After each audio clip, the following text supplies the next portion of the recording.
प्रश्न 2 वज्र गुणन विधि से हल कीजिए।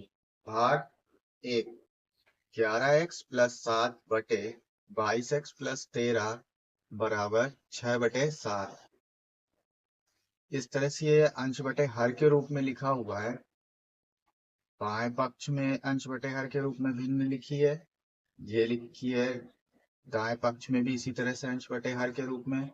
तो इस तरह से जब लिखा होता है अंश बटे हर के रूप में और बराबर करके भी अंश बटे हर के रूप में, तो जो इस तरह से लिखा है तो इसको वज्र गुणन विधि से हल करते हैं। वज्र गुणन विधि में ये बराबर के दूसरी तरफ ये जो संख्या लिखी हुई है अंश बटे हर है, इसके हर से इस तरफ अंश में गुणा हो जाता है, इसका ये अंश में हो जाएगा। और ये जो अंश है इस अंश 6 से इधर हर में गुणा हो जाएगा, यानी तिरछा गुणा करते हैं अंश का हर से, हर का अंश से। यहाँ पर इस तरह से तिरछा टेढ़ा क्रॉस गुणा हो जाएगा। तो इसको क्या लिख सकते हैं, जब यहाँ 7 से इसमें गुणा करेंगे तो 7 गुणे 11x प्लस 7, इसका पूरे में गुणा हो जाएगा। इसी तरह से 22x प्लस 13 का 6 के साथ गुणा होगा,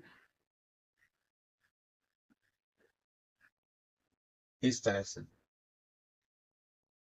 अब गुणा कर लेंगे। 7 का 11 में गुणा 77 x प्लस 7 का 7 में गुणा 49 बराबर 6 का इसमें गुणा कर लेंगे 22 x के साथ।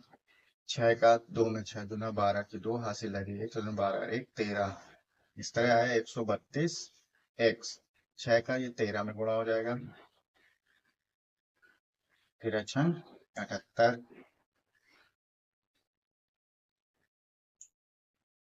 अब चर राशि को बाएं पक्ष में और अचर राशि को दाएं पक्ष में लिखेंगे। यहाँ पर 132 ये चर राशि है, ये x लगा हुआ है इसके साथ, ये x चर राशि है, इसको लाएंगे इधर बाईं ओर, और ये अचर राशि संख्या इसको दाईं ओर भेज देंगे। तो ये प्लस का है, बराबर के इधर आएगा तो माइनस हो जाएगा। तो इसको लिख सकते हैं 77x, ये प्लस का इधर आया माइनस का हो गया 132 x बराबर ये 78। आज ये प्लस का 49 बराबर के दूसरी तरफ गया तो माइनस हो गया, प्लस का था चिन्ह बदल के माइनस हो गया। अब घटा लेना है, बड़े से छोटे, बड़े में से छोटे को घटा दे। अब ये माइनस की संख्या बड़ी है, प्लस की छोटी है, बड़े में से छोटे को घटा देंगे और बड़ी के साथ जो चिन्ह बचेगा उसे लिखेंगे। अब ये बड़ी है माइनस की, तो माइनस का मान बचेगा, माइनस लगाया। अब ये 132 में से 77 घटा दे, तो 2 में से 7 घटेगा नहीं, ये इसको उधार दे देगा, तो इसके पास हो जाएगा ये 12। 12 में से 7 के बचे 5, अब यहाँ बचा 2। अब ये इसके साथ मिलके हो गया 12, 12 में 7 के बचे 5। इस तरह से ये आया -55x बराबर 78 में से 49 को घटाएंगे, 8 से 9 घटेगा नहीं, ये इसको लिख देगा, इसके पास हो जाएगा 18, 18 में से 9 गए बचे 9, यहाँ बचा 6, 6 में से 4 गए बचे 2। इस तरह से ये आ गया। अब यहाँ पर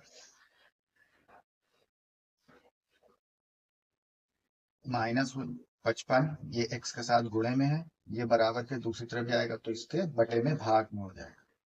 तो इस तरह से लिखेंगे x बराबर 29 बटे -55। अब 29 अपने सिवा किसी संख्या से नहीं कटता, तो अब ये आगे हल नहीं हो सकता, ये सिर्फ इतना ही रहेगा। इसको और सही करके अगर लिख सकते हैं तो ये माइनस यहाँ सामने आ जाएगा बटे के सामने, और बाकी सब वैसे ही लिखेंगे -29 बटे 55। इस तरह ये x का मान निकाल लेंगे।